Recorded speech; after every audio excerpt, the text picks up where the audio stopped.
the Paradox Literacy Language of the Heart speaker gathering. All of our speakers are shared on our WhatsApp audio groups and our speaker channels. The links will be dropped in the chat. If you're listening to this recording and need help, we have a way that works. Please reach out and email us by connect@sipx.world and the crew will get back to you. Each week, we read from the Doctor's Opinion to page 1 to 164, and today we are on page XXX of the Doctor's Opinion, starting from this classification. We've invited Franny S. from California to drop a message from depth and weight on the passage and straight from the heart. You guys are in for a treat today. Take it away, Franny. The classification, I'm Franny, I'm an alcoholic, and thank you very much for asking me to be here. The classification of alcoholics seems most difficult and in much detail is outside the scope of this book. There are, of course, the psychopaths who are emotionally unstable. We are all familiar with this type. They are always going on the wagon for keeps. They are over remorseful and make many resolutions, but never a decision. Then there's the type of man who is unwilling to admit that he cannot take a drink. He plans various ways of drinking. He changes his brand or his environment. There is the type who always believes that after being entirely free from alcohol for a period of time, he can take a drink without danger. Then there's the manic depressive type, who is perhaps the least understood by his friends and about whom a whole chapter could be written. There is the type of man who is unwilling to admit that he cannot take a drink. He plans various ways of drinking. He changes his brand or his environment. There is the type who also believes that we've covered that. There is the manic depressive type, who is perhaps the least understood by his friends and about whom a whole chapter could be written.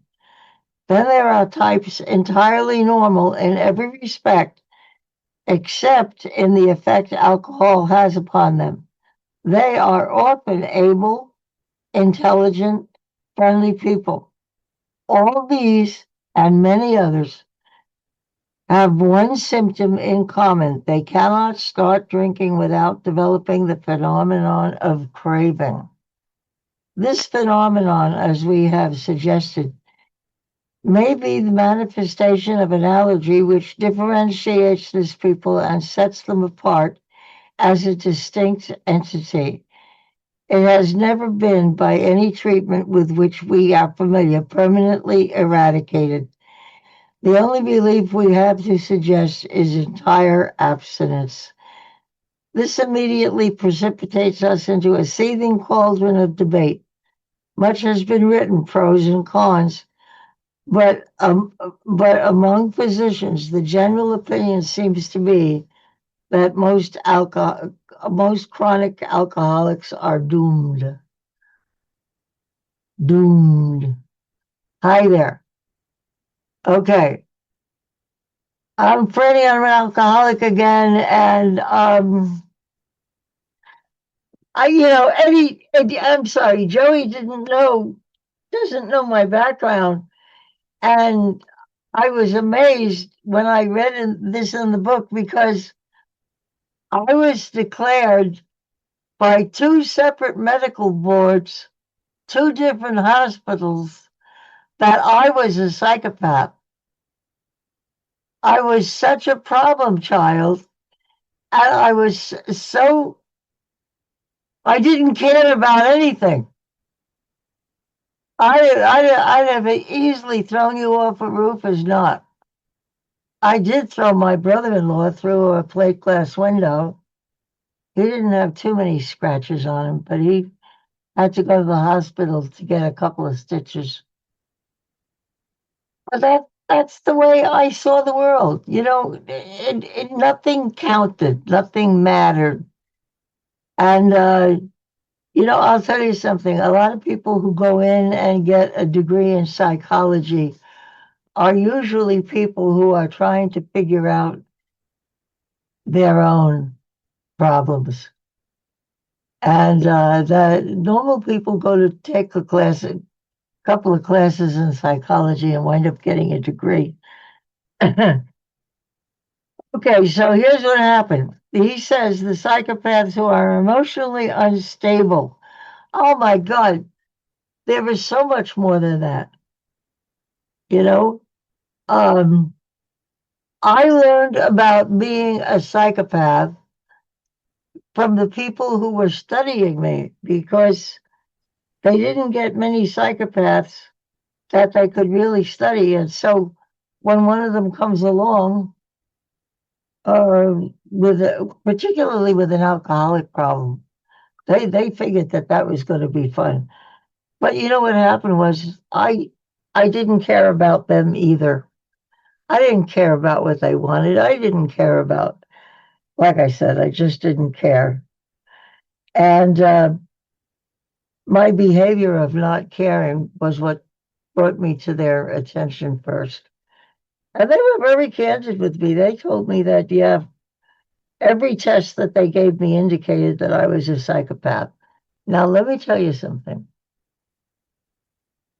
I'm only telling you this not to just give you more clinical details, but so that you can recognize that as an alcoholic, you will be misdiagnosed.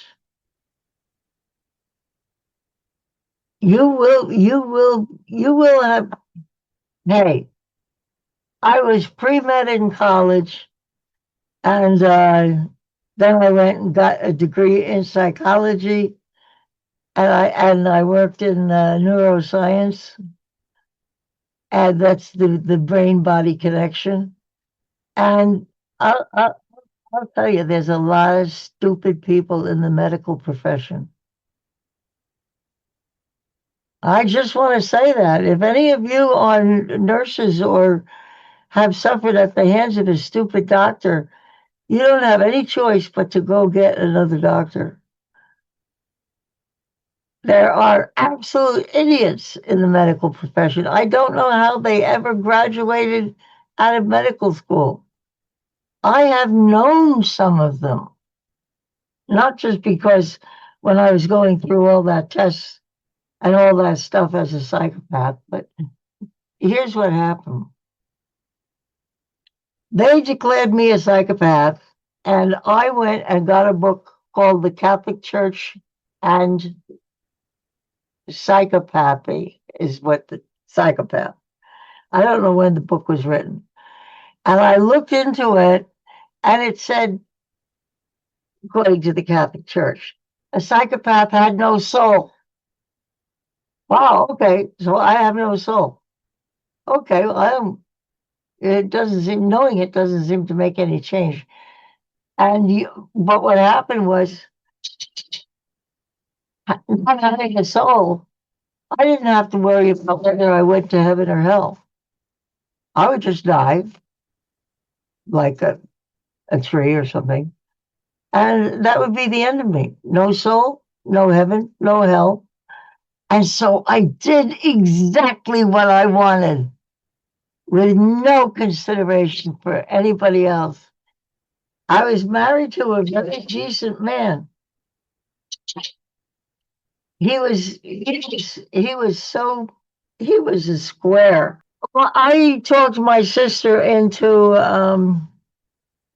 one of the bartenders on the pier, on the Redondo Pier, was wearing a shirt that was like a nylon or a polyester or something, but you could somewhat see through it. And in his pocket, he had a wad of bills that he put in there. It was his tips from that night, probably about $100. So I said to my sister, "Hey," and she and I had been in there drinking. And so I said to her, "Hey, Annie, you want to split $100?" And she said, "Sure. What do we need to do?" And I said, "You see that bartender over there? He's been looking at you all night. When he gets off his shift, which is actually when they close the bar, um, we're going to take him down on the beach. We're going to sit around talking for a while. And then I'm going to hit him over the head with a rock, and you take the money, and we'll get out of there. So she thought that sounded pretty simple. And so what we did was we got real cordial with the bartender and went down on the beach and sat there, and I slammed him over the head with a rock. And he passed out, which made it much easier, I have to say. And we took the money out of his pocket, and then we took all the money out of his wallet, and we walked away. To this day, I don't know whether I killed him or not. We just walked away. And that's the kind of thing that I had to talk about in my inventory. By the way, all of this stuff I talked about in my inventory.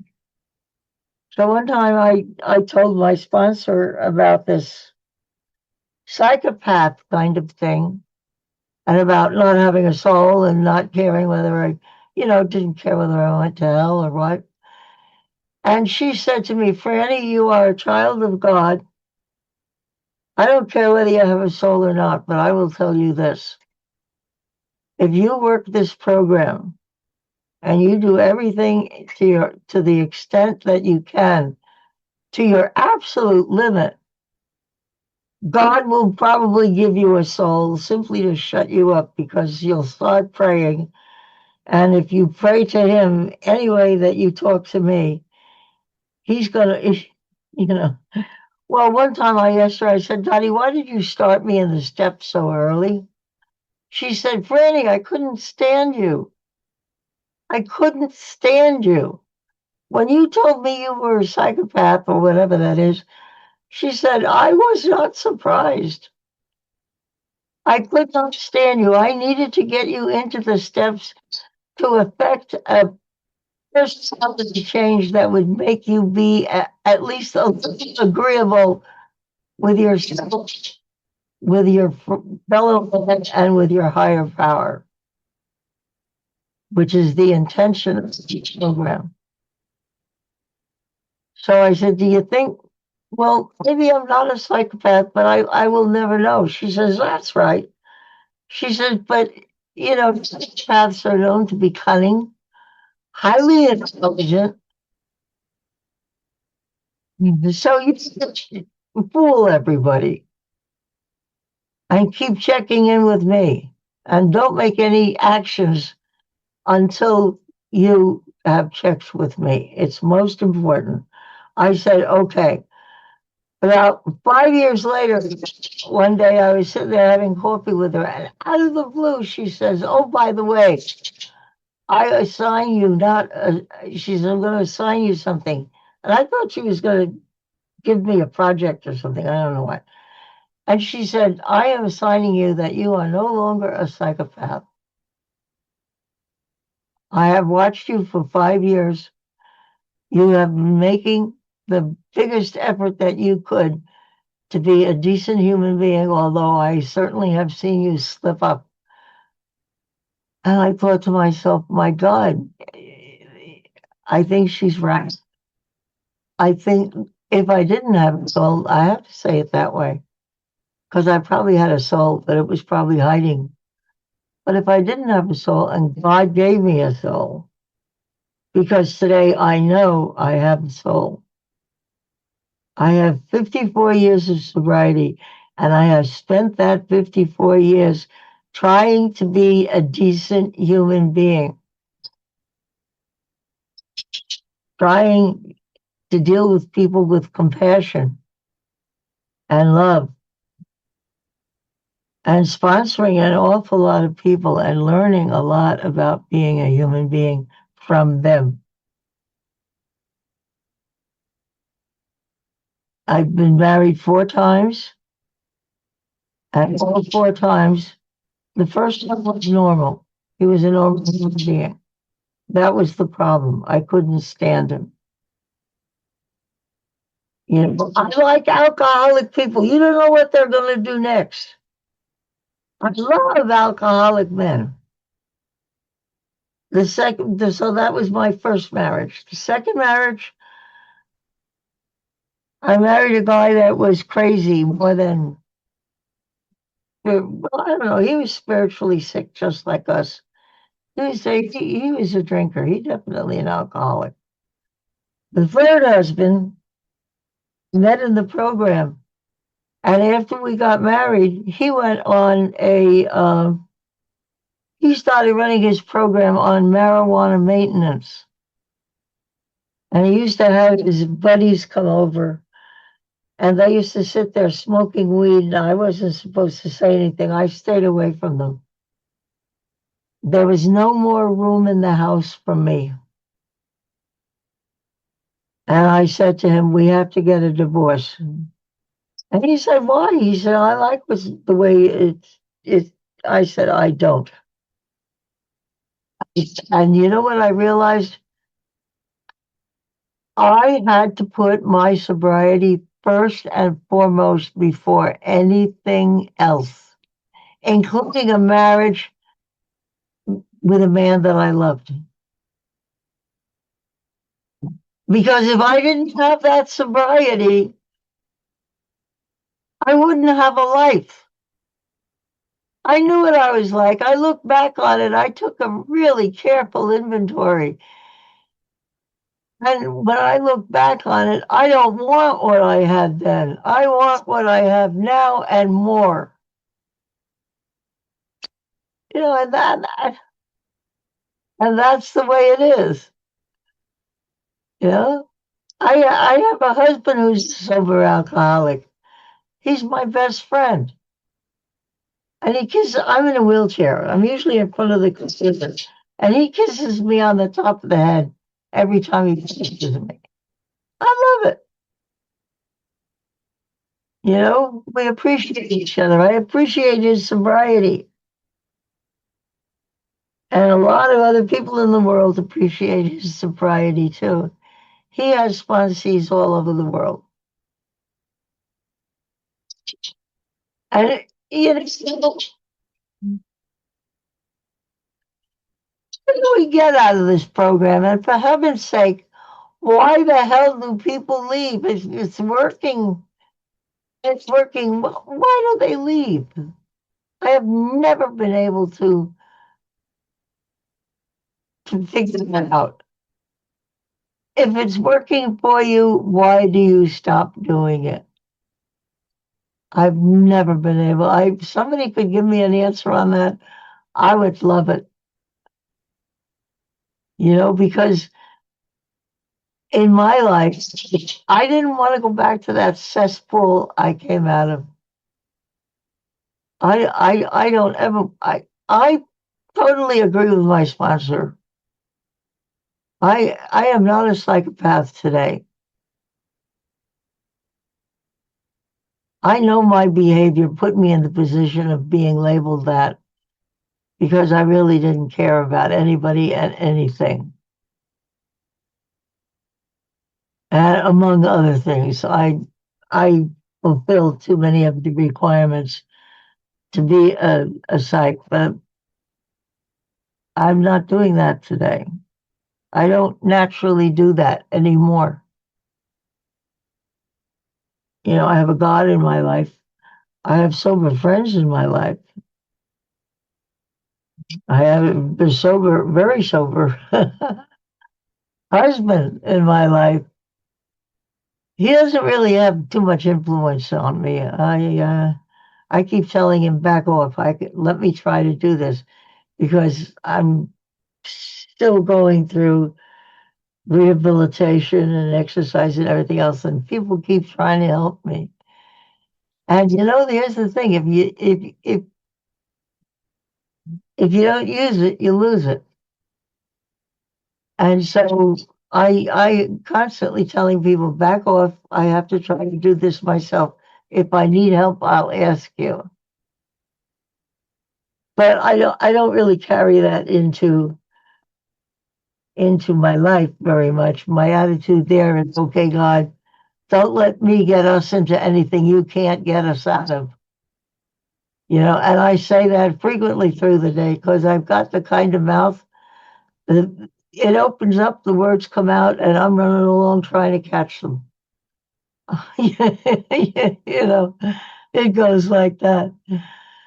So then what do we have? Then there's the type of man who is unwilling to admit that he cannot take a drink. I think that's most of us, regardless of the labeling of other kinds. I think that we take a drink, and what happens? I don't know about you, but I know what happens to me. I want more. I want more. And cocaine when I was young, 17, 18, when I was young, cocaine, yeah, hot stuff. I loved it. I loved the amphetamines. I went to my family doctor who was just down the street from where we lived. And I said to him, Dr. Flynn, I have a problem. And he says, well, Franny, tell me about it, And I said, Annie, who was my sister, a year younger than I said, the boys walk right past me to go to her. And he says, well, that's got to be a problem. I said, I know, and I don't know what to do about it. I've got heavy bones, I'm not built skinny, but I want to lose some more weight. I want to look more like Doris Day. And he said, okay. So he gave me Dexamel. And I started on Dexamel when I was 14 years old, 13 years old. And I didn't stop it until I was 33 when I finally started getting somewhere. And if you had asked me at that time, what was my drug of choice, I would say, well, I drink, but I love cocaine. But at the same time, having gone through the personal investigation that Mr. Mike put us through, I am an alcoholic. I was able to put the cocaine down.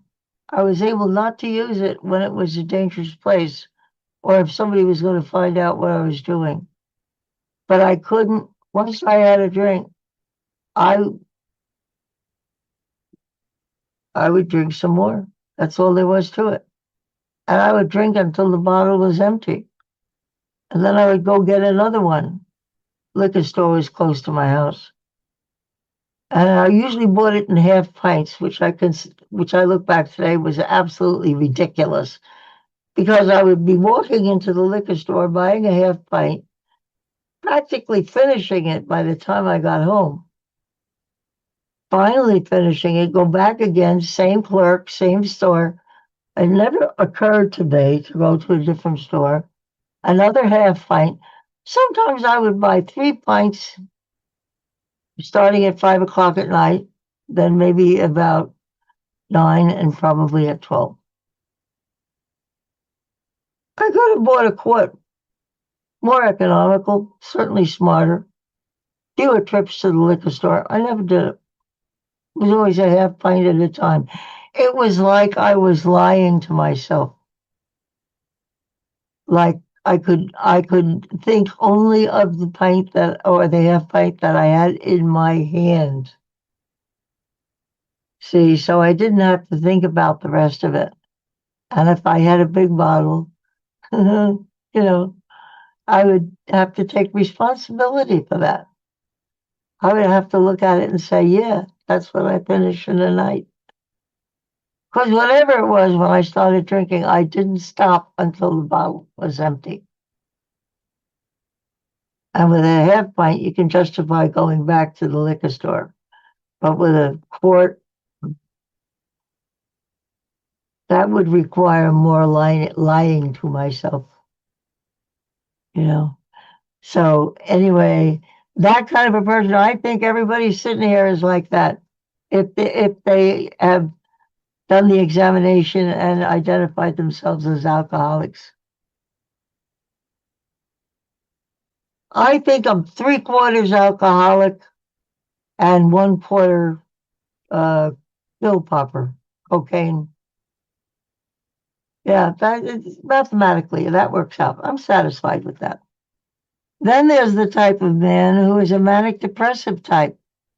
That's a terrible personality type. You just can't stand them. You never know which way they're going to go, and you think when a manic depressive tries to manipulate you, they are very obvious, you know, uh, and they're sneaky. They're as sneaky as hell. So they're the ones that hide their drinks. Probably all of us do, but they certainly do. And it's true that a whole chapter could be written about them. Then there are types entirely normal in every respect except in the effect alcohol has on them. They are often able, intelligent, friendly people, and it's a Jekyll and Hyde. Give them a couple of swigs, and Dr. Hyde turns into Jekyll, or whatever way it goes around. My father was that kind of a drinker. He was the perfect lord. He was the perfect Irish gentleman when he was sober. He was known all over Manhattan, and when he drank, he turned into a beast. My mother tried to save us from being hurt by him by sending us up to live in a convent and be the beginning of a boarding school, me and my 2 sisters. I loved it because they had a full library that I had access to. Whenever I did something wrong, they punished me by putting me in the library. And what they didn't realize was that was positive reinforcement for me. I am a bookworm. I am an academic. I study, I read. I love to do that. And I'm having a lot of fun sponsoring Taya because she's the same way. So, you know, it's a good connection. Anyway, I don't know why I said that, but it's true.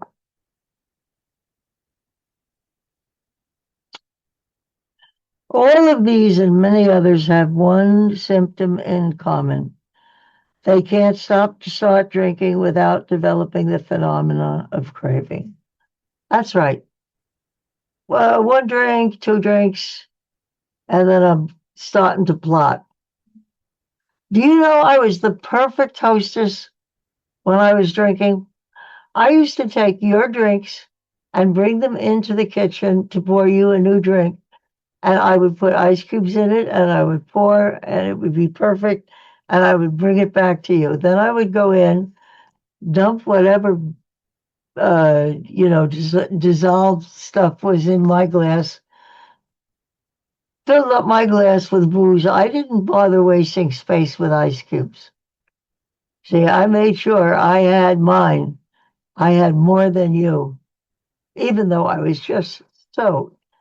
Well, I was a sneak. I was basically a sneak too. I wonder how many people here were sneaks so that they could drink, or sneaks so they could use. You know, yeah. I thank you for raising your hands. That that gives me an idea of our population. Yeah. The only relief we have is to suggest is entire abstinence. Do you know what kind of a threat you were to me when I walked into AA? I walked in and somebody said, "Yeah, you just stopped drinking." And I went, I thought I was going to come in and learn how to drink. I didn't know anything about AA. I had the idea of dirty old men lying in the gutter with pockets in their coat and each one having a whiskey or bourbon or scotch or whatever, whatever the hell their drug of choice was, you know. And I saw a couple of them in New York when I was a kid. we got a lot of drunks in New York. And I felt sorry for them. I certainly wasn't going to go near them. You didn't know what kind of a disease you're going to catch. But later on, I went out and picked up those kind of people when I was sober with another friend. And we didn't have any trouble. We never caught any diseases. It wasn't like that. Because what happened was when we were 12 stepping, first of all, we went together. And secondly, there was love and compassion for this fool that was lying in the gutter. And we wouldn't leave him there, you know? And I think from the time I got sober until the time I met my present husband, I always had somebody sleeping on the couch. My kids were used to it. You know, my daughter would say, "Who's on the couch tonight?" I would say, "I don't know. I'll find out his name." What can you? Sure, you can. You can imagine the unmitigated joy that kind of a compassionate impulse makes you help a fellow sufferer, you know? And if you haven't had the opportunity to do it, get out there and find some fool that will ask you to be their sponsor. What happened to me was I don't know how much time any of you have yet, but I will get to know you better. Um, I was standing in a meeting with my sponsor, perfectly happy, just sitting there, standing there going, you know, and this little gal comes up to me. Her name was Becky. And she said, "Franny, will you be my sponsor?" I had 9 months of sobriety. And I went, "Oh, Becky, you stay right there. Don't move. Don't move." And I went over to Dottie because I always went to the meetings that my sponsor went to. I went over to Dottie and I said, "Hey, Dottie, Becky just asked me to be her sponsor. What should I do?" And I thought my thought in the question was, should I say yes or no? Here's her answer. "Franny, you sponsor that girl, and you step one step ahead of her, and she'll never know the difference." And she said, "And when you're sponsoring people, you stay close to me." I said, "Okay." I don't know how much closer I can get to you, Dottie, but I will. Because I didn't trust myself for maybe the first 5 years. I did not trust myself at all. I was learning a lot, but I hadn't learned to trust myself. And I was so afraid that if I got more than 12 feet from my sponsor, that if I made a mistake, I might have a problem that I couldn't solve, and I might turn to booze because booze was the default answer. It was the default. And but when she said, stay, go ahead, sponsor her, stay one step ahead of her, she'll never know the difference, and stay close to me, I felt sick. I was sponsoring somebody. I had a sponsor. Hey, cool stuff, you know? And, I didn't have anything to do with it. I worked the steps and God made the changes. But the book says that he removes that which is between us and the sunlight spirit. It doesn't say that he removed our personality defects that make us unpopular. It doesn't say that he's going to take 80 pounds of fat off you just because you're sober. You got to work at it. He leaves us the problems of life to work on. Otherwise, we'd be walking around like idiots saying, God, God, God. And nobody would listen to us anyway. There are people like that. And unfortunately, whatever message they have, nobody wants to hear. So it's, hey, Joey, it's quarter after. What do I do now? We've still got 15 minutes left if you want to keep going. It's up to you. Oh, really? Yeah. Okay, I have no problem. I hope you're okay listening to this because it's probably the most disconnected pitch I've ever made in my life. Um, but when I read that book, this is a God shot. This is really a God shot. Me doing this section, particularly where the psychopath is first. That's just that's just a God shot. That's all I can say. Anybody else could have read this and would have done a great job. And I might have done a great job if I wasn't a psychopath reading this.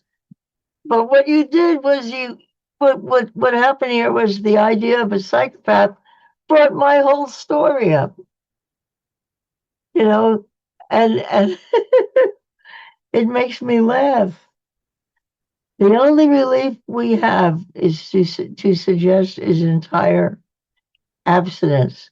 And then the last sentence is the general opinion seems to be that most chronic alcoholics are doomed. Well, I suspect that all of the alcoholics that are in this group right now today are not doomed. I think that they were giving up on the chronic alcoholics. They would decide somebody was a chronic alcoholic and they put them in Bellevue. And there's a nun, Sister Ignatia. I'm sorry they don't mention more about her. She helped get these alcoholics into the hospital. The hospitals weren't taking alcoholics, but Sister Ignatia, who was not an alcoholic, kept persuading the doctors to take this guy in because he looks like he might have a little depression. Or she would pick out symptoms that could be or not be, and she would persuade the doctors to accept these guys. Finally, the doctors got wise to her, and instead of telling her to stop doing it, they said, "Look, why don't you just tell us he's an alcoholic because we're making an alcoholic ward." And it was because of her that the doctors saw the importance of helping somebody physically. I mean, I don't know about you, but I remember that many times, particularly with the cocaine, I forgot to eat, but I never forgot to drink. And you can't subsist on alcohol. It's you can't. The only difference do you know that there's only one molecule difference between alcohol and sugar?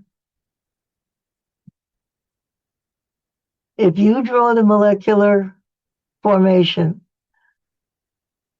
of the sugar, and then you draw the molecular formation of alcohol, alcohol has one molecule more than sugar.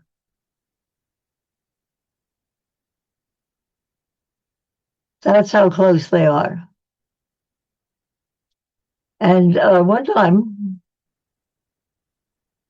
I don't know, I was going to Weight Watchers or something. I had maybe 25, 30 years by then. And I went to my sponsor one time and I said, yeah, I'm going to Weight Watchers. And she said, good. She's, I was always trying to lose maybe 5, 10 pounds. And she said, how are you doing it? I said, well, the food plan is okay. but I love making these shakes that we use. And she said, "Oh, how do you do that?" And she was idle conversation, really. And I said, "Well, you put ice in the blender, and then you put, I don't remember what." I said, "But you flavor it with the strawberry extract." And you, some of you know, Everly knows, all the extracts are based on an alcohol base because the substance within them that makes the flavor is floating through the whole thing. If you put it in water, it goes to the bottom and sits there and soaks. But if you're going to make a strawberry extract, you use a good alcohol, fill up the bottle with a little dropper. You put in your strawberry flavoring, shake it up once, and it stays in suspension. So I said, and then you take the bottle, and I said, it calls for 7 or 8 drops, but I said, I find that the flavor is much better if you've got the whole. I just put the whole thing in. She stopped. She said, "Would you repeat that?" And I repeated it, and she said, "Do you realize what you just said?" I said, "What?"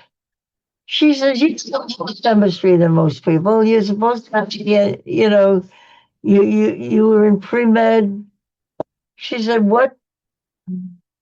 She says, "Don't you realize that you were putting a whole little bottle of alcohol and then you drank it?" And she said, "You were telling me that it makes you feel good." She said, "I'll bet it makes you feel good." And I said, "Okay, I think I fucked up." She said, "Oh, Barry, you did. You did."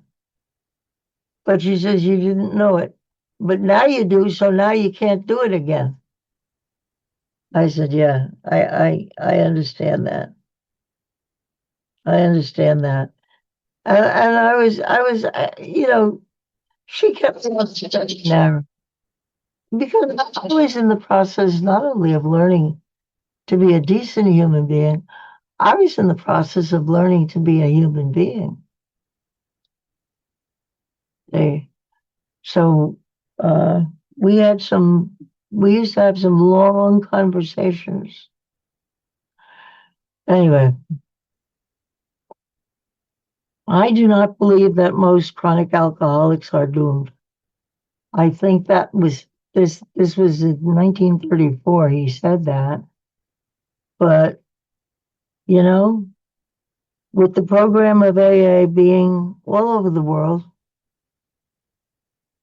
and with the active people that are in it, and I see these beautiful people here, and you look like you would get up and go out and help somebody if they needed to.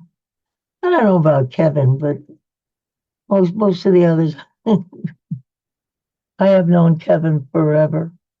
So, you know, I'm going to stop here. I don't want to bullshit. I don't want to talk to fill up time. I don't believe in that. I used to tell I still do. I used to tell my sponsees when somebody asked them to go and talk, and of course they come running back. "Oh my God, what am I going to say?" I tell them, "Well, first of all, tell the truth. Secondly, tell your story, and the third thing, talk about the steps. And if you do that, you've you'll be good. You'll be good." So that's any of my sponsees that talk, and Kevin will attest this. They tell their story, they tell the truth, sometimes to the embarrassment of everybody in the room, but they do, and I'm not going to stop them. And they talk about the steps, and I'm definitely a big book thumper, and I talk about the steps a lot. So I am 8 minutes. I'm going to stop 8 minutes ahead of schedule, which is great. And Joey, you're going to have to tell me what to do now. Thank you very much, people. Thank you very much.